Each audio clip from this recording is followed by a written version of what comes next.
But the first thing I have to say about this scene, you know what? I'm just going to come out and say it. It's hot. Okay. It's hot. They have good chemistry. I was for it. Okay.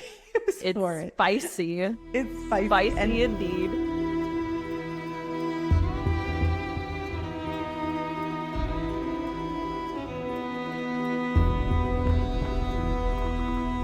Hi, everyone.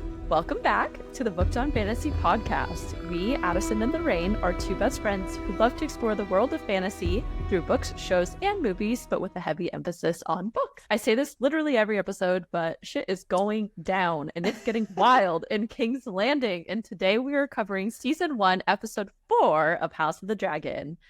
We are doing a countdown to Onyx Storm, so what the hell? Let's do a countdown for House of the Dragon season 2 also. As of today, when this episode releases, we will be down to 45 days until the premiere of season 2. I'm ready to jump. I know. I was like, I can't believe it. We're less than 2 months away. I'm ready to jump right in. So let's get this started. As a quick reminder, we will be discussing everything from the first season of House of the Dragon Season 1, and we may point to other events that happened in other episodes as well, because this is a TV series that both Addison and I have watched previously. If you have not watched House of the Dragon, again, it's totally an amazing show, so pause here, go watch it, and then come back and listen so you can analyze with us.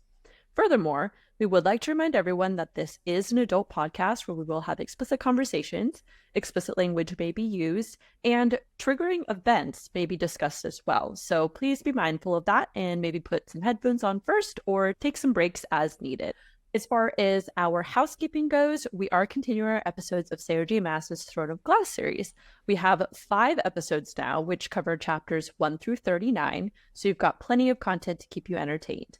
Let's get this episode started. Our House of the Dragon episodes will consist of a recap of the key events, followed by an analysis where we pick apart notable conversations, events, or other observations. Then we will have a mini trial in the fantasy court of law to decide which team has enough evidence to support their claim to the Iron Throne. And last but not least, we will also share our favorite moments from the episode at the end. And now, Addison, please take it away with the episode recap. Thank you, Lorraine. We open this episode with the scene of Rhaenyra playing the Bachelorette minus the roses, where Rhaenyra listens to a bunch of mostly gross old men talking about why she should marry them. To absolutely no one's surprise, it ends badly. Rhaenyra leaves without choosing one, and a teenage contender kills another contender for talking shit about him. On a boat back to King's Landing, we learn that Rhaenyra was on an engagement tour to pick a suitor for marriage, but ended the tour 2 months early. As they approach King's Landing, a dragon flies overhead. We arrive at King's Landing to attend an audience with the king. Our favorite Shadow Daddy has arrived. In a surprising show of respect and reverence, Daemon bends the knee to the king. The king embraces Daemon, and for a brief moment, it seems like these two may be able to repair their relationship. In celebration of Daemon's return, the king hosts a backyard barbecue in the Godswood. All seems well as Daemon and Viserys joke at Alicent's expense. Alicent and Rhaenyra have a heart-to-heart, and Alicent shows some vulnerability to Rhaenyra, and they both admit that they missed each other. Later on, Daemon and Rhaenyra have a conversation where she admits she does not wish to marry and suffer the same fate as her mother. Next, we pay a visit to the King's Council. To absolutely no one's surprise, the Sea Snake, aka Lord Corlys, is angry again. We are informed that Lord Corlys is exploring an alliance with the Sea Lord of Braavos to the marriage of his daughter, Lady Laena. Later on, Rhaenyra goes to bed. But wait, what's that? A bag of peasant clothes and a map? There's a secret passageway leading out of Rhaenyra's room. Rhaenyra changes into her hipster peasant clothes and uses the passageway to exit the castle. In true Jasmine from Aladdin style, Rhaenyra wanders to King's Landing with Daemon to see the city through a peasant's eyes. They come across a play being performed about the 3 contenders for the Iron Throne, in which Rhaenyra is not well received by the audience. Daemon then takes Rhaenyra to a pleasure house where ... he decides to seduce his niece. They almost do the deed, but ultimately Daemon can't see it through and leaves Rhaenyra alone in King's Landing. Woo, what a scene. What a scene. I know. Rhaenyra returns from King's Landing and decides that she wants to take Sir Criston Cole to bed. After some hesitation, well, let's be honest, he didn't put up that much of a fight. They spend the night together. Hightower is informed by one of his spies in King's Landing about Rhaenyra's exploits and tells the king. To absolutely no one's surprise, the king does not take it well that his brother was trying to seduce his daughter. Alicent overhears this conversation and calls on Rhaenyra to meet her in the Godswood. Alicent calls Rhaenyra out and asks her if this accusation is true. Rhaenyra is clever with her words and tries to reassure Alicent that it isn't true. An angry Viserys demands that Daemon be brought to the throne room. Viserys confronts Daemon and in a very charged conversation banishes Daemon yet again to return home to his wife. But wait, what's this? Another heart-to-heart with Viserys and Rhaenyra? Who saw that coming? Viserys and Rhaenyra have it out about the accusations against Rhaenyra's behavior with Daemon, but our girl doesn't back down. She tells her father that she will do her duty to the realm and marry Sir Laenor, but first her father must do his and fire Otto Hightower as Hand of the King.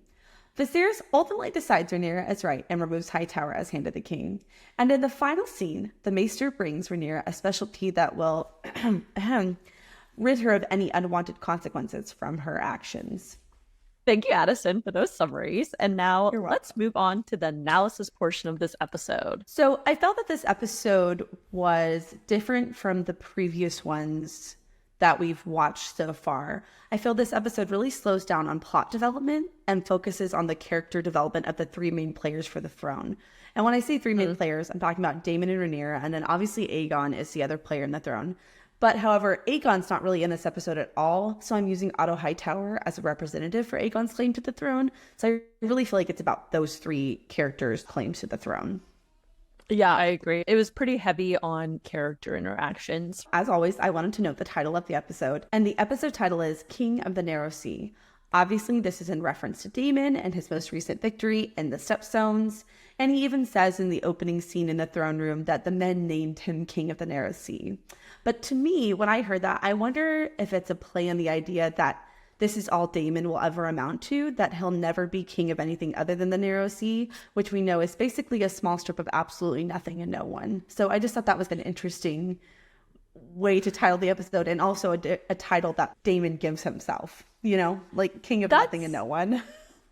That's funny that you say that, because I hadn't thought about that, but now that you say it, I'm like, you know what, you're so right, because Daemon makes multiple attempts to insert himself and try to get closer in some capacity or scheme his way into becoming heir. But every time it's either found out or it's foiled or he's just denied. And ultimately he's always just going to be runner up, more or less, in a way. Oh, yeah. Always a bridesmaid, never a bride. Yes, pretty much. Yep. Well, and I think that's very apparent in this episode of Daemon's character, that all of his actions, everything he does, he is trying to find a foothold into getting a more direct path to the throne. We'll talk about it later, but in the throne room scene where he's like, marry me to Rhaenyra, trying to get one step closer to just potentially being king. Right. It's a bunch of power plays. At some point you'd think that he would give it up, but he doesn't. So he doesn't. No. he continues on. That's why we love him. We love our shadow daddy. So we open this episode with the Bachelorette Rhaenyra edition. So she's sitting on a throne, and each representative of a house comes and tells them, you know, you should marry me because I got a big castle and a lot of money and I'll, you know, keep you safe, whatever, all that jazz. First of all, I do think it's very nice that Viserys is actually honoring his word and letting her pick a suitor, because in reality, Rhaenyra, she's one of the most important chess pieces in the realm that he could use to form an alliance, to strengthen House Targaryen, but he's actually letting her choose, which I think is really nice. And the second thing is this scene really sets up a major plot point for the rest of this episode, is that it's very important that she gets married.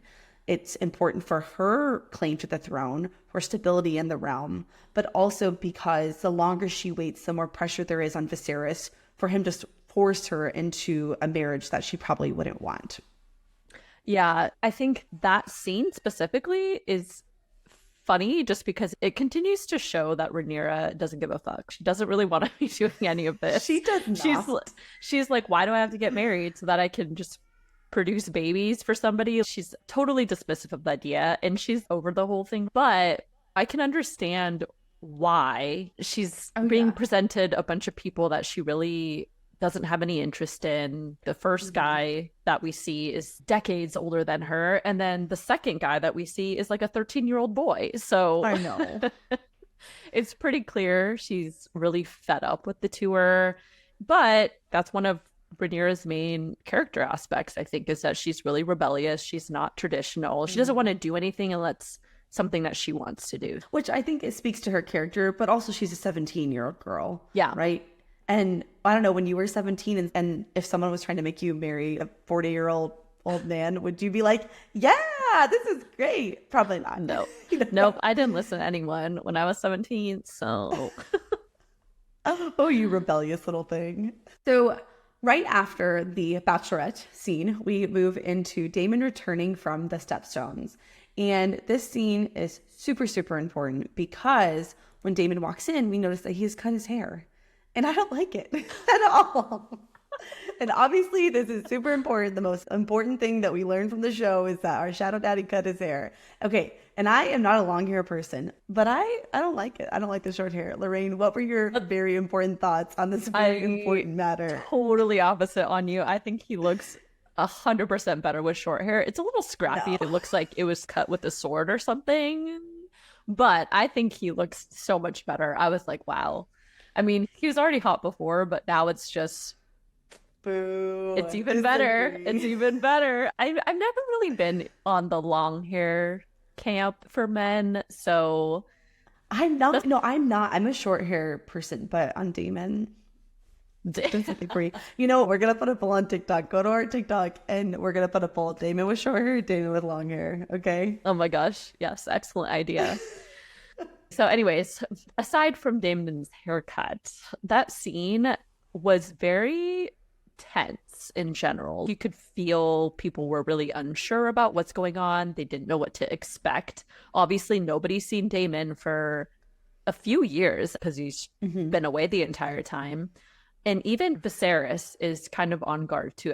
The other thing that I thought was interesting in this scene is that Rhaenyra knew he was coming in because from the boat, as they're sailing in, she sees the dragon. Yeah, she sees this dragon flying in. And as he walks in to the throne room and he's getting closer to Viserys, Rhaenyra behind the crowd is like half running in parallel with him. And I think it's interesting because that just points out this continued close relationship that they have. Even after several years of not seeing each other, we see that she's still very excited to see him, and it plays into the general intimate relationship that they have.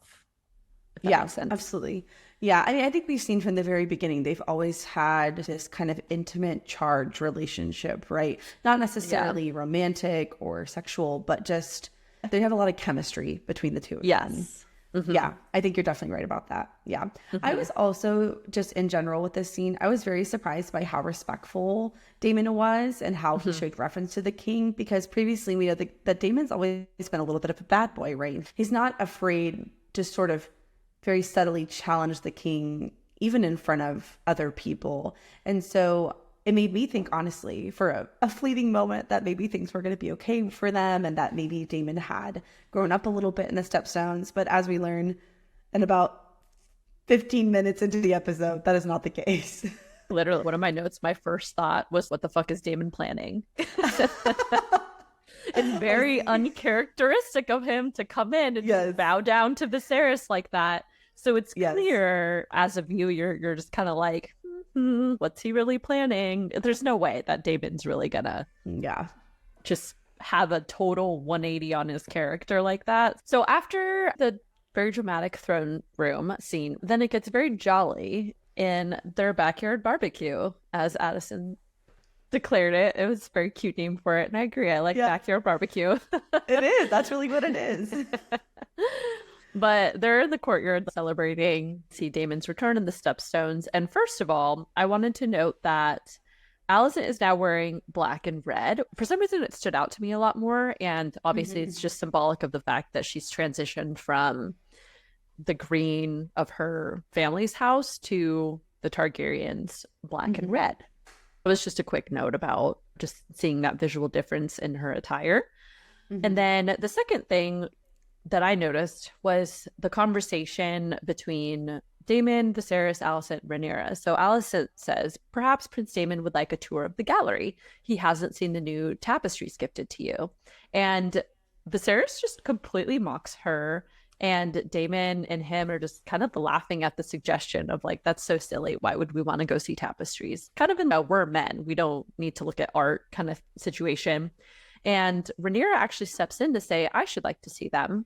As we've touched on, previously, this was similar to last episode where Alicent makes an attempt to extend the olive branch to Rhaenyra by defending her in front of the court ladies. And Rhaenyra does the same for Alicent.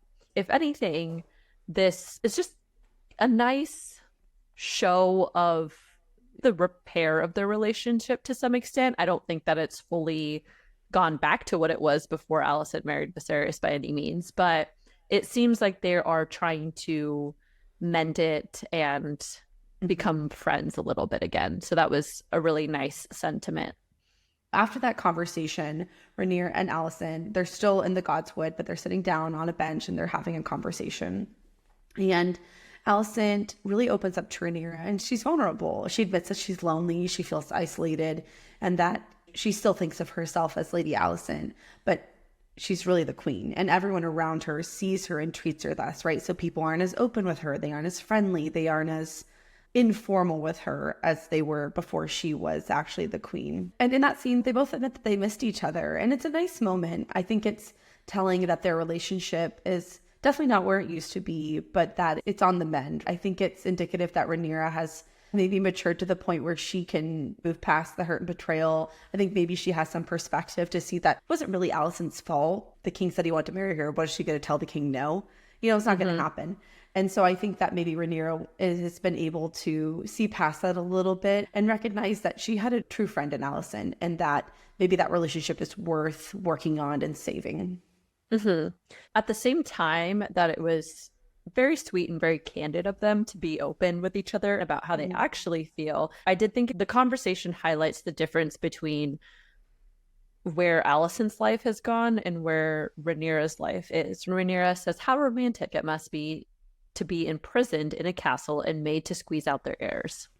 Obviously, when she says that, you can see the discomfort on Alicent's face, right? Because that is quite literally what has happened to her. She's played this very obedient, duty-driven role so far, and she's done exactly what's expected of her, but ultimately she's unhappy, she's overlooked, and to Rhaenyra's credit, she wasn't saying that to make a dig at Alicent, but regardless, it just shows the difference of Alicent's very much in a duty-driven role now, and she has this life that's been laid out for her. She didn't have a lot of agency over that decision. And then you see Rhaenyra, who is openly defiant, very rebellious, very much adheres to this idea that she is not just going to be a woman who exists to bear heirs. She wants her life to be more meaningful than that. Well, and I do think you're right, though, that she isn't saying it to purposely hurt Alicent. Even after she says it, she hesitates and she's like, oh, I'm sorry. I didn't mean to say it like that. But in reality, that is Alicent's existence, right? And she didn't really have much of a say in it. She wasn't given a choice between multiple suitors or anything. It was kind of like the king's like, I'm going to marry you. And she had to say like, okay, sounds good, you know? And I do like even at the end of that scene too, I think Rhaenyra holds Alicent's hand and they have a comforting, reassuring touch. And I thought that was nice. So after the backyard barbecue is over, things are kind of wrapping up. Daemon and Rhaenyra are still out in the Godswood. And they have a conversation in Old Valyrian. And I know I've mentioned this in other episodes, but I just love when they talk in Old Valyrian. There's just something about it that, well, you know, I'll just say it. It's hot. I'm sorry. It's totally hot. It 100% is. It is. There's like this seductive tension, just secretive. I don't know, but I love it. I love it. Well, it's really private too, because they only speak in Valyrian to each other when they're trying to keep other people out of the conversation. So yeah, it just adds to the allure of what's going on between them. Yeah, I agree. But in that conversation, Rhaenyra's complaining about how her father wants her to marry and she does not wish to. And Daemon's given her a little life lesson about how things don't have to be exactly as her father says. She has to get married, but she can still enjoy life. It's just a strategic alliance, just a duty. But in that conversation, Rhaenyra says that her mother was made to produce heirs until she died, and she doesn't want to suffer the same fate. And I felt like this was important because it finally is Rhaenyra really showing her hand. She's finally being open and honest about why she doesn't want to get married. And there are lots of other reasons, right? If I was a 17-year-old girl, I wouldn't want to be forced to get married at that age, number one. And number two, I definitely wouldn't want to be forced to marry someone that I didn't love or just for strategic alliance. But she was 13 or 14 when her mother died, and she died at a very, not just in childbirth, but like a very graphic experience, traumatic experience. And I think Rhaenyra is honestly just afraid of that, which is understandable, right? Lots of women died in childbirth in this era. Medical care didn't really exist. It was just kind of herbs and teas, right? I think it's very reasonable for her to be afraid of that. Same fate. Yeah, I agree. She was really close with her mother, and to watch her die because of this expectation that she needed to keep birthing babies until they had a son, that's ultimately what led to her death. Rhaenyra understands that fundamentally. As a woman, there are things that are expected of her, and she doesn't want that for herself. In addition to that, I think this conversation between the two of them was very candid. I think we're seeing Rhaenyra through Daemon's eyes as a fully grown woman now, as opposed to a child. But I think Daemon's always played this role for her where he's, if nothing else, at least been honest. He is willing to tell her there's other things for you to do in this world. You do not just have to adhere to what is expected and what people tell you to do. Yeah. I think Daemon has, as you said, is always taking the role of, he's been very candid with her. He's not people pleasing or sucking up to her. He's really just telling her, here's what people won't tell you, that here's just a duty. You can do whatever you want, right? Things that may be inappropriate for other people to tell her, but he really keeps it real. Daemon keeps it real. Yeah, that's true. So next, after the little extended discussion, we cut back to a scene at the council meeting, and it's Viserys and the other council members, and they're discussing the fact that Lord Corlys has made a play to try and create an alliance with the Sea Lord of Braavos, which is part of the Pre-Cities. And Lord Corlys plans to do that by promising his daughter to the Sea Lord himself, thus solidifying their alliance. And it's interesting because this would be very bad for Westeros and the kingdom in general, because Lord Corlys, House Valyrian, is a very powerful house. They have a lot of resources to offer, and the Sea Lord similarly has a strong navy. So aligning two very strong houses within the naval department is not great. I think the idea is that we know Lord Corlys is extremely powerful, right? He has pretty much the sole naval force of Westeros, if not the sole, by far the largest, most powerful. And if he were to align with Sea Lord of Braavos, he would have even more ships at his access, right? And you have to remember, too, that Lord Corlys has dragons. They have multiple dragons, right? And so when you combine the force of his navy, the Sea Lord of Braavos' navy, and their dragons, it makes them a formidable force. Now, I don't think that Lord Corlys is, at this point in time, is like planning to make a play for the throne or to start a rebellion or anything, but it's such a large force that it's an actual contender for Westeros, and that is not good for the realm, and it's not good for House Targaryen specifically. Yeah, that's an excellent point. Yeah, it's not good for Viserys. It's not a good look for him either, for there to be such a great force that's not directly under his control. And this scene is important because it introduces the idea and sets us up for later in the episode.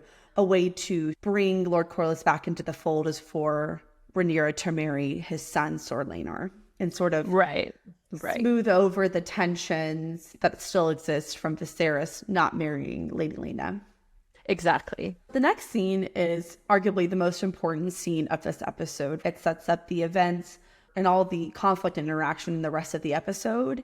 Daemon leaves Rhaenyra a bag of peasant clothes and a map, and she goes out the secret passageway of her room and into the city. And she's going to have her Jasmine from Aladdin moment where she's going to experience the city as a peasant and really see the other side of things. She's tired of all the responsibility she bears as princess and heir to the Iron Throne. And my first thought when I'm watching this scene was, what is Daemon's purpose in doing this, right? Why is he risking it? What is he getting out of this? And it becomes pretty apparent that he's doing this to get back at Viserys. He's still angry about the way Viserys has treated him. And I feel like this really highlights his unpredictable nature. And Lorraine, you were much better about this than I was. I think you even said immediately, what is Damon planning? Because for a fleeting moment, I was like, oh, he's matured and now things are going to be good. And he and Viserys are going to, work together to take care of the realm. But no, that's not what happens. No. Nope. I don't think it was ever his intent to mend his relationship with Viserys. I think everything he's doing in this scene is calculated and it is a way to manipulate Rhaenyra. Yeah, I agree with that. I think it becomes abundantly clear why Damon came back and what his play has been in this episode. Mm-hmm. Although I will say, I don't know that Damon entirely is only concerned with trying to get back Viserys. I do think that his primary goal, but there is this underlying component of the fact that there is chemistry between him and Rhaenyra, and they do have this weird attraction to each other. Yeah, I think this scene introduces and highlights the idea that anything and everything that Damon is doing is all a path to try to get him closer to the Iron Throne, right? Mm-hmm. It's a way for him to play the chess game and maneuver himself even just one step closer. And this will come up again later in the scene with Viserys and Daemon after he confronts him about Daemon's actions. So we'll talk about it a little more there. But I think this scene really introduces the idea that Daemon's sole purpose for existence is to find his way onto the Iron Throne. And he'll do it through any means, including seducing his underage niece. Yeah. Yeah. So as part of their excursion, they happen upon a skit. The skit is showing a reenactment of Viserys, Alicent, Aegon being born, and then of course Rhaenyra, and it's making fun of them, right? One of the points that was brought up in that play is when they show Rhaenyra being named heir, all the townspeople and the crowd that's gathered are booing that. They're very adamantly against this idea that Rhaenyra as a female could be heir. They'd prefer for Aegon as a male to be the heir and follow the tradition. So Rhaenyra, of course, watches this and she starts booing into the crowd because she's trying to get people on her side, but it doesn't really work. And Daemon says to Rhaenyra, just if you will, but many of the small folk like to believe that as a male, Aegon should be the heir. She says, their wants are of no consequence. He says, they are of great consequence if you expect to rule them one day. And then she says at the end, for one night, I wish to be free of the burdens of my inheritance. So this scene was really interesting because Rhaenyra finally sees firsthand what the common people actually think, right? I think in seeing it happen and hear it from the people themselves, I think was very jarring. And it really highlights the fact that Rhaenyra has been in this bubble, more or less. Oh, yeah, absolutely. I also think that it really shows a common trope in a lot of fantasy books, shows, movies, etc., that you've got two subsets of the population. You've got the royalty, the ruling family, and the great houses who do all the politicking. And then you've got the peasants. And they really treat the common people like their wants and needs don't matter at all. And that's exactly the attitude that Rhaenyra reflects. She quite literally says what they want is of no consequence. And even Daemon is like, that's not true. What they want is of great consequence, because when Rhaenyra ascends the throne, there's going to be dissent, right, among some houses or people. And it really shows her immaturity as a ruler and her lack of development, that she doesn't think it matters. Because in reality, if she ascended the throne and several of the great houses didn't support it, but the common people did, it would make her claim a lot weightier and stronger. But to reverse that, if she were to ascend the throne and the great houses don't support it and the people don't support it, she's got no one in her corner. She's got no one willing to fight for her. Right. And so I think Rhaenyra has a lot of growing up to do in maturity and development as a ruler before she's ready to take the throne. And she really needs to have some exposure and realization that the common people, while of course they don't have the same influence that maybe some of the great houses do, they are important. Well, I think it also highlights the fact that ultimately laws, rules, structures of society, all of those only work to the extent that everybody agrees to follow those rules and those laws, right? So without the support of the common people to back her, she's not going to be able to get anything done. She can't, because they will revolt, overthrow her. So it is a very large problem for her to not understand that. So after they go and watch the play, Damon takes Rhaenyra to a pleasure house. And I guess spoiler alert, if you haven't watched it, I guess I'm assuming by this point you have. It's a very graphic scene. There are lots of naked people. There's lots of sex happening. And so Lorraine and I discussed this beforehand, and we just want to preface this scene in a couple of ways. The first is, in the real world, okay, in the reality we are currently in, nobody supports this, right? She is underage. She is not of consenting age. And that's her uncle. Okay. So we're not okay with it. We do not condone it. But we're going to talk about it in the context of the show. So please don't come for us. Okay. Yep. But the first thing I have to say about this scene, and I feel a little funny. You know what? I'm just going to come out and say it. It's hot. Okay. It's hot. They have good chemistry. I was for it. Okay. It's spicy. It's spicy. Spicy indeed. I think part of that, one, is the actors themselves have good chemistry and they do a good job acting. But two, I think logically in the back of my mind, my brain is able to recognize that these are two actors that have good chemistry. And because in reality, if I saw an uncle seducing his underage niece, I would be absolutely disgusted and horrified. But in the show, I liked it. I'm just going to say it. I liked it. Okay. And also to add to this discussion about the spiciness and the intimacy of Damon and Rhaenyra in this situation, I do think that the producers tried to really show that this is something that Rhaenyra was excited about as well. You see scenes from her perspective as they're walking through and weaving in and out between all the people that are in the brothel house. You even see that as her and Damon start kissing and doing all these things, she, to some extent, initiates some of those actions. And she also visibly is excited by them. She wants to engage in it. And so I do think that that was an interesting perspective to share. It's not just Damon making all the decisions about how to feel. Like, Rhaenyra is actively participating and wants to be there. I agree. And I think the other preface for this scene is that there's an interesting directorial choice, because during the scene, you're flashing between scenes of Damon and Rhaenyra being intimate, and then you're also flashing to Alicent and Viserys being intimate. And Viserys and Alicent's scene is so clinical and boring. I mean, she's literally just laying there, almost lifeless, just staring at the ceiling with a vacant expression. It's interesting for a couple of reasons. One, it's visually interesting, right?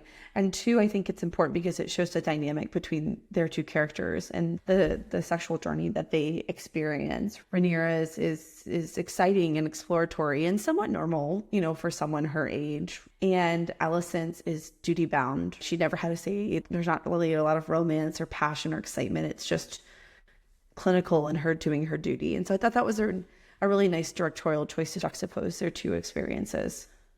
Yeah, I 100% agree. And I think this is where Rhaenyra is awakened to the idea that she should and can have agency over this aspect of her life, that she doesn't just have to settle for a marriage of duty and something that's boring. The last important note about the scene between Damon and Rhaenyra and the pleasure house is that there is lots of kissing and touching, but they do not actually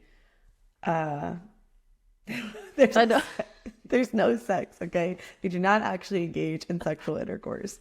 And at first when I watched it, I thought that Damon just changed his mind. But upon a rewatch, I think it's actually impotence. And I think Damon's impotence is a reflection of the fact that deep down he knows what he's doing is wrong. And even he has some moral threshold that even he cannot pass. And so I think that is part of why he can't perform / he stops himself, and why he storms out and he just abandons her. Because he just straight up, he's out. And he just leaves Rhaenyra to get back to the castle on her own. And I think that he is angry at himself for putting himself in that situation. He's angry for not being able to perform. He's really torn up and conflicted about his actions. So the last thing I also wanted to note about the sex scene between Alicent and the king specifically is, leading up to that, the king is in a bath and you can see on his hand that he's actually missing 2 or 3 fingers. And then during the sex scene when Viserys is on top of Alicent, you can see that he has an increasing number of weird festering wounds on his back and that they're growing in size. And if you'll remember, as a callback to the very first episode, that is representative of the magic of the throne continuing to punish Viserys for not being a good king. Yeah. I just wanted to point that out because there's going to be a continual progression of this Yeah, disease, I'll call it. It gets gross. It gets gross. It gets real nasty looking. Yeah. Okay. So the next scene is not necessarily super important, but Rhaenyra goes back to the castle and she decides that she is going to do the deed with Sir Criston Cole. And this does become relevant later because she continues a relationship with him past this sexual encounter. And I really only have one thought about this. And all I could think through the entire scene is there were so many pieces to his armor. And then my brain got distracted. And I'm like, how does he get himself dressed in the morning? How long does it take? When he goes to the bathroom, does he have to fully undress? Because he's got like 15 layers on and they all have buckles and straps. And that would have been like, you know what? Never mind. Because you had too many pieces. This is taking too long. I would have been like, forget it. I would have, that's all I would have been like, they better hurry it up before somebody catches them, honestly. I was just like, man, this is so risky, especially for Cole, because he could literally be beheaded for being caught doing that. I think they would have absolutely executed him. Right. Yeah. And then obviously the risk to Rhaenyra in general, were she to get pregnant from something like this, that would not be great for her. No. To be sullied, quote unquote, which, well, too late for that because she already did it. They did the deed, but yeah. So the next scene is where we see Hightower come into the courtyard and one of the guards says, "There's word from the White Worm." And so this is something I actually did not catch initially and that Lorraine did. So I'm going to let her tell you because I totally went over my head. So Lorraine, can you explain what the White Worm is, or rather who it is and how it all went down? Because I messed that up royally. The first thing you see is the little boy that Rhaenyra passes on her way out of the town go run. He finds Hightower and he informs Hightower that he's seen Prince Daemon and Rhaenyra together in the brothel house. And after that, we see a scene where Daemon wakes up. He's he's honestly completely hungover. Oh, he's blitzed. But Lady Mysaria, right? If we remember, Lady Mysaria was his whore. She's his whore, and she's also the main woman of the brothel house. And obviously he had taken her to Dragonstone as part of his power play to try to pretend like he was going to marry her and that they had a child together, and essentially used her as part of his plan, which she was pissed about. So in this scene, we see the same little boy return and she gives him a coin. And in that moment, you're like, oh shit, Lady Mysaria is the White Worm. And now she's got a network of spies and people available to her who she will trade that information for money. So, because she even tells Daemon, since the last you saw me, I've changed and I learned that the skin trade would only take me so far. So it's become apparent now that she has moved into the business of information. But anyways, the point being though, is if she hadn't wanted to fuck Daemon over, she didn't have to sell off that information. I think she's still pissed at Daemon over what he did with her. And that's why she decided, I think, to sell him and Rhaenyra out. I mean, they definitely did not end on good terms. So it's fair to say that she was trying to make a profit, but also a little bit, I think, get back at Daemon for his behavior in Dragonstone. Yeah. So after Hightower receives this information from the little boy, the spy, he obviously has to tell the king. And you cut to him and there's a scene of him and he's just standing there and he's just kind of looking out and he closes his eyes.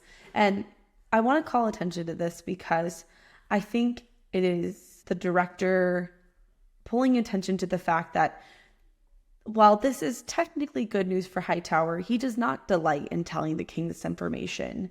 I think this is a moment where Hightower is a little bit more real as a person, and he recognizes that any father would be devastated to hear of this, because you have to remember, in this world, a woman's virginity, her maidenhood, is her most valuable asset. And if it becomes public knowledge that you have been sullied or tainted, then it basically ruins your life. And so I think Hightower is genuinely alarmed by this because of the implications it brings for Rhaenyra, Viserys, and ultimately the realm. Because even though he wants Aegon on the throne, Rhaenyra is still the heir to the Iron Throne. And so this is a bad look for the crown. And I think he is genuinely upset. See, I interpret it as he wished it wasn't him that has to be the one to give the news, because he knows Viserys is going to be pissed to hear that. I don't really know that it's genuine concern for Rhaenyra. I don't think he actually gives a fuck about Rhaenyra. He just knows that it's going to be hard for Viserys to hear. And obviously, as we see, Viserys is fucking pissed at him. And it does not end well for Hightower, right? Yeah. He didn't want to, because he knows that the consequence of this is likely going to be that Viserys is going to blame him. And he does. That was my interpretation of it. I think he was like, oh, great. This plays really well into my plan of getting Aegon to the throne. I don't know if it's as much as personal caring for Rhaenyra, but it's caring in the sense of he has a daughter and he knows what it'd be like to be in that position, but also caring for how it affects the realm. Yeah. So I also like this scene because when Otto Hightower goes to tell the king, it's kind of funny because Hightower is trying to dance around it. He doesn't want to just come out and say it. And the king is like, say it. He makes him say it. And then Hightower's like, must I say it, my lord? Honestly, I thought that part was kind of funny. There was some humor in that because it's two grown men talking about, their daughter, his daughter having sex. But I don't know. I thought it was kind of funny a little bit. Just the way the interaction between the two of them. But understandably, Viserys' response is anger and disbelief. And his immediate reaction is to accuse Hightower of scheming to get Aegon on the throne. And he says, are you so desperate to have Aegon on the throne that you would have Rhaenyra spied upon and lied about? And for the first time, I was like, wow, that's perceptive of you, Viserys. Way to go do finally thinking there. Yeah, about goddamn time. About goddamn time. Although this may come as a surprise to everyone. It came as a surprise to me. But I actually have to defend Hightower here, and here for a couple of reasons. So the first is that he is the hand of the king, and this is the second most powerful person in the realm. And his duty is to protect the king and the realm. And it would be stupid of him, absolutely stupid, not to keep an eye on the named heir to the Iron Throne. Rhaenyra is not just the princess, she is the next queen. Okay. And who also happens to be a willful, stubborn 17-year-old girl. And so to me, it would be an idiotic move not to have her watched at basically all times for her safety. You would want to monitor her interactions because she could be manipulated into doing something. I honestly have to defend him in the idea that having her watched is appropriate. I mean, appropriate for any of the potential heirs because you never know what could happen, right? The second is that I truly do believe that Hightower loves and cares about the king. In the later scene at the end of the show, we know that Hightower has served his family for, I think, at least 2 generations. He's basically been an adopted member of the family for a really long time. And he does seem genuinely upset by the information. I think it's hard for him to tell his king and his friend that your daughter was out there, being out there on the streets. Out there on the streets. Thank you. And this is the third point, and this is probably the smallest, least evidentially supported point, but I do think that he does care for Rhaenyra a little bit. She and Alicent were best friends growing up, so he's probably spent a lot of time around Rhaenyra, and I do think a small part of him does care for her well-being, and I think he can put himself in Viserys' position and think what it would be like for him to hear this news about Alicent, and I think that would be really, really upsetting and devastating for him. And so I actually don't feel that Hightower has done anything wrong here, and actually, again, a callback to the scene at the very end of the episode. A good hand has to tell the king discomforting news. That's part of the job, right? He's doing his job as hand of the king and protector of the realm's interests. Now, I'm also going to caveat this by saying I don't think he's totally sad to hear this happen. This is good for him because it opens the door for Viserys to name Aegon as heir in Rhaenyra's stead because of her actions. Yeah, I agree that it was the right thing for him to do to tell Viserys about it because it does impact her reputation. I think he just didn't want to be the one to have to tell him because he knew Viserys was going to hate that. I don't necessarily agree, though, that he cares about Rhaenyra that much. I think he's watching out for what she's doing out of duty because it would be dumb not to, but I don't really know if he's a fan of Rhaenyra by any means. So yeah, that's the only point where I'll disagree, but Everything else, yes. Fair enough. Next is the scene with Rhaenyra where she meets Alicent in the Godwood. I didn't quite understand why she was so pissed about it. Because I was like, are you pissed because she could have ruined her reputation? What is the underlying anger here? Or is it the fact that Rhaenyra's out kind of doing whatever she wants and Alicent can't? Is it a jealousy thing? Like, I was just kind of like, why are you so pissed about it? I don't know. I was just kind of confused by why she was so pissed off. I think she was upset for two reasons. The first is you have to remember she's the queen. She's actually the queen of Westeros. And so her interest is protecting the realm, and Rhaenyra's actions endanger the realm, right? It is bad for the realm if that were to be publicized knowledge. The second thing is I think Alicent is a very traditional woman raised in a culture and a society that it is basically worse than death to sully yourself before marriage, to have sex with someone before you're married and give up your virginity. It's absolutely damning in their society. And I think she is genuinely alarmed and taken aback because it has such huge implications for Rhaenyra personally and also for the realm. And so I think she's actually upset because she cares about Rhaenyra's virtue, because her virtue is her worth, basically. Yeah, that makes sense. It was just bizarre to me. I was like, why are you so pissed? Yeah. I mean, Alicent is very disturbed by this news. And Rhaenyra is very self-righteous. And she says things like, this is a vile accusation. And Rhaenyra even tells her, and I think this kind of highlights the importance of what it means for Rhaenyra's reputation to remain intact. Rhaenyra tells Alicent that it's an act of treason to even question her virtue. So it's a big, big deal. I did not love the way that Rhaenyra presented herself in this scene. I felt that she acted really self-righteous when it's pretty obvious she does lie. Because at first I'm like, oh, she doesn't lie. She's just careful with her words. But she says, Daemon never touched me. I swear this to you upon the memory of my mother, which is not true. He did touch her. They didn't have sex, which is important. That part is true. They did not. But I mean, she does outright lie to Alicent. Well, doesn't she even lie about the fact that she's still a virgin? Because she's not. Like with Kristen Cole. Okay, she does, right? But see, she doesn't lie. She says it in a different way. But she doesn't say she has sex with Daemon. She says that she swears that she didn't with Daemon. Not with anybody else, just with Daemon. So she tells some little half-truths in there.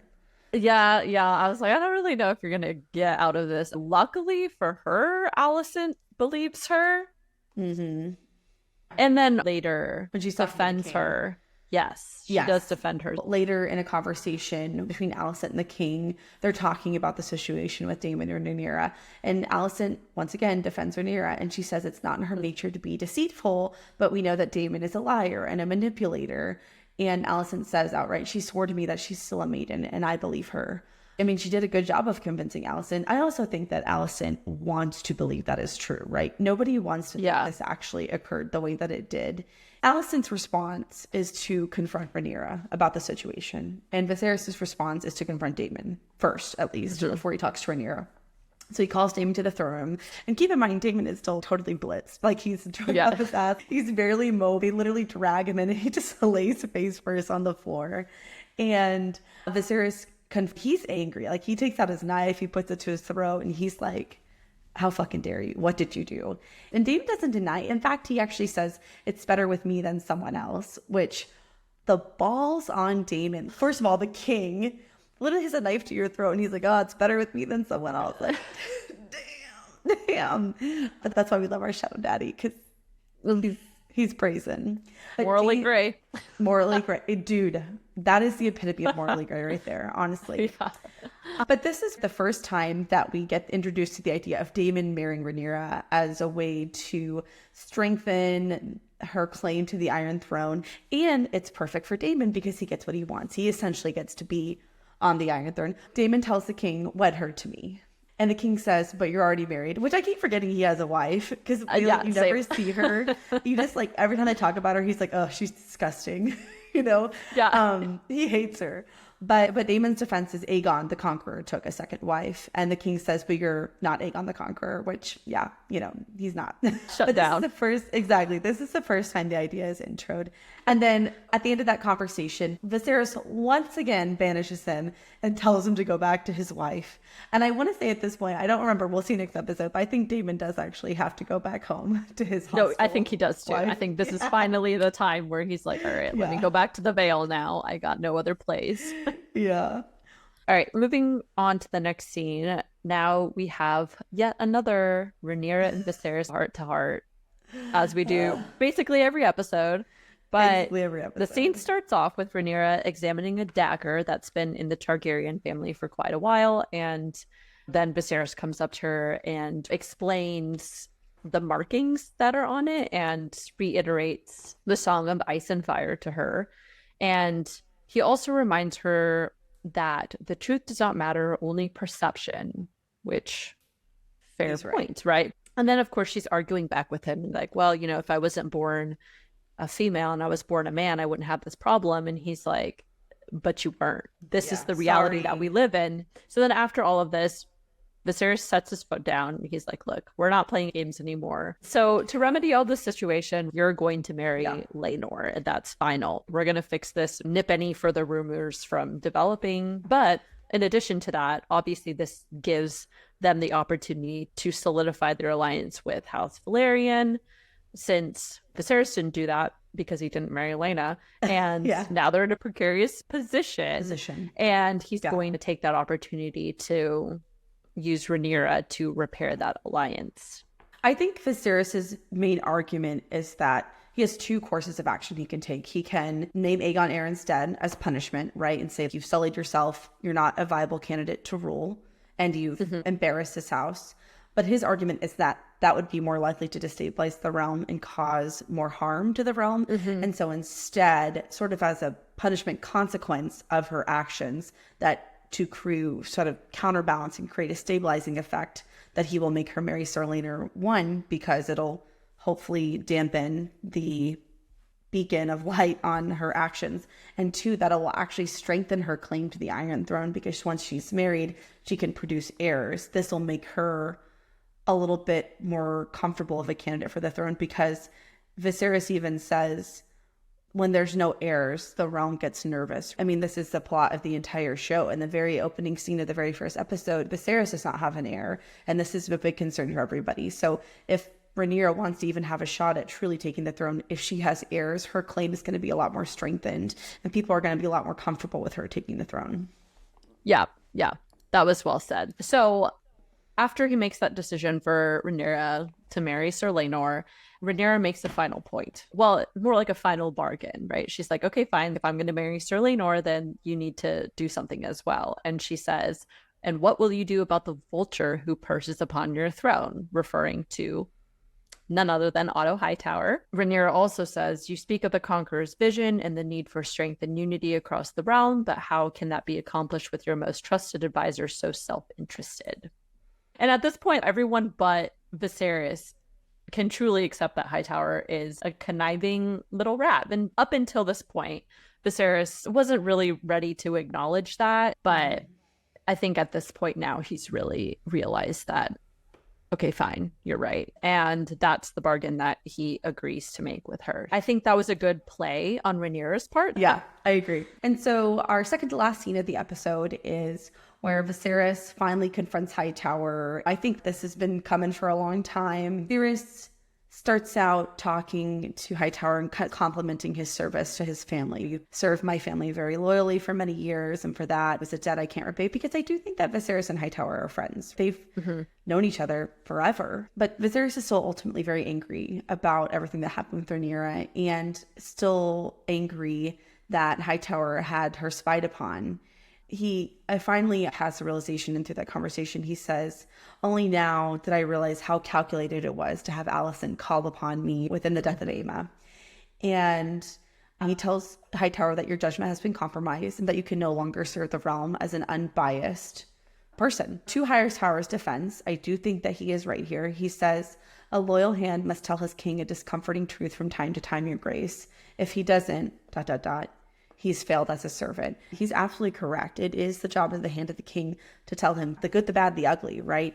And Hightower was doing his duty. However, it doesn't mitigate the fact that Hightower is unable to be unbiased because of his relationship to Alicent and Aegon, that he can no longer serve the realm in an unbiased way outside of his own self-interest. And so Viserys fires him as Hand of the King. I will say, when I'm watching this, I feel that Viserys fired Hightower, but he did it for the wrong reasons. He did it ultimately because he was angry that he had people spy on Rhaenyra and reported her actions, and he thought it was through the lens of Hightower trying to get Rhaenyra disavowed. But what he should have done a long time ago is the moment that he married Alicent and Alicent bore a son and was a potential heir for the throne, he should have told him, it's not your fault, but you can no longer operate as an unbiased party in what happens with the realm. So ultimately, I do agree with the decision to fire him. I think it had to happen at some point. I think it took him way too long. Way too long. But it's done. And now Hightower is no longer the Hand of the King. Well, I was going to say it almost doesn't matter that he dismissed Hightower at this point because his plan has already been put in place. Viserys is too late. He's already married Alicent. He's already had kids with Alicent, and a male heir was born. And so it's kind of inconsequential that he fired Otto at this point. Might as well have just kept him and kept an eye on him to some extent. Because obviously now we see that he's fired from the council, but he still, through Alicent, uses her to play out whatever he believes should be going on anyway. So and I mean, I believe he maintains his residency in the Red Keep, so I mean, he's still around. He's just not there in an official capacity. So I think you're absolutely right. It's really too late now. All right, final scene. Rhaenyra is sitting and the maester walks in with a cup of specially brewed tea, and Rhaenyra doesn't know what that is. She's like, what is this? And the maester's like, well, to, take care of wanted consequences. And he's like, the king ordered you to have this. And I think it's a very symbolic, impactful moment because you see the look on Rhaenyra's face and she looks kind of devastated. I think it's because she realizes that after all that transpired, he still doesn't trust her or her account of the events. And ultimately, he does think that she did do the deed with Daemon. Right, exactly. All right, that is the end of our analysis. Let's wrap this up. We still have our favorite part of the show, which is our fantasy court of law. So let's present the evidence for Team Green and Team Black. Okay, let's do it. Because of the nature of this episode, there really isn't a lot of development for either Team Green or Team Black. It really just explores their characters. As always, I found a way to make it work. I have some small points to support both. But again, it's really small. It's nowhere near the development we had in the last episode. So first is that Rhaenyra has to get married, okay? And she is openly hostile to the idea, which means that she has not produced any heirs. This is an argument in favor of Team Green because we know from the very, very first episode, when there are no heirs, it leaves the realm vulnerable and makes the population nervous. It can have a very destabilizing effect. And the fact that she is not married, has not produced heirs, and is openly hostile to the idea is more in support of the stability that Team Green provides, right? We've got the king who's still living. He's married to Alicent. She's produced 2 healthy children. And in fact, this leads into my next point. Not only has she produced 2 healthy children, she's produced 2 sons. So if something were to happen to Aegon, there is another male heir that can take the place of Aegon. Rhaenyra, at this point, is not even married, let alone pregnant or producing heirs. And so this is something I feel like that greatly strengthened Team Green claim to the throne at this point in time in the show, because Rhaenyra is by herself. So if Viserys were to die, she were to ascend the throne, she's not even married, let alone pregnant or anything. And so I feel like that is an argument to really support Team Green. And then for Team Black, same thing as for Team Green. Not a lot of plot-driven development here, more into character analysis. I will say at the very end of the episode, Rhaenyra agrees to marry Lord Laenor, Lord Corlys' son, which does greatly strengthen the realm and strengthen her claim to the Iron Throne, because that is a great alliance for her to have. She can marry him, have his babies. He has Targaryen blood and Old Valyrian blood, and they have dragons, and they're rich, and they got a lot of ships. So it's really an excellent match. I mean, it's an identical match to if Viserys would have married Lady Lena in the beginning, which we discussed in a previous episode, which would have been a great match. So with her agreeing to marry Sir Laenor does strengthen her claim to the throne a little bit and make her a little bit better of a candidate. But again, at this time, if you're weighing the two, you kind of have to go with Team Green if you're looking at long term. Yes. And to add also to Team Green's claim, because we get opinions or insight into what the actual common people think, we do see that they're making fun of the fact that Rhaenyra is being named an heir. They boo it. They're not really for it. And so that would be another point for Team Green, is to actually know that the people themselves would not support Rhaenyra. That's a great point. All right. If you guys have any thoughts about Team Green versus Team Black, definitely send us an email. We're still collecting evidence. We're still weighing the opinions. So we'll see where this takes us. And last but not least, before we wrap up the episode, let's go over our favorite moments. All right, I only had two. First of all, I like the spicy scenes. Ooh, Lorraine, because I'm like, girl. I know. You know, it was steamy with Damon. It was steamy with Kristen Cole. And the only reason that I've even including Kristen Cole is because at this point in time in the show, I still like Kristen Cole. So yeah, same. It was steamy and it was fun and flirty to watch. That sounds weird when I say it out loud, but I'm keeping this in the episode. I'm not going to cut that out. I'm not a weirdo, I promise. Okay, anyways. And then my second thing that I liked is when Rhaenyra says, "And what will you do about the vulture who perches upon your throne?" And literally just calls out Hightower. Because calls it like it is and recognizes it and tells Viserys about it. And I thought that was really bold of her to do that. Yeah. So those were my two favorites. What were your favorite parts? Well, of course, I had to include something with my favorite Shadow Daddy, Damon.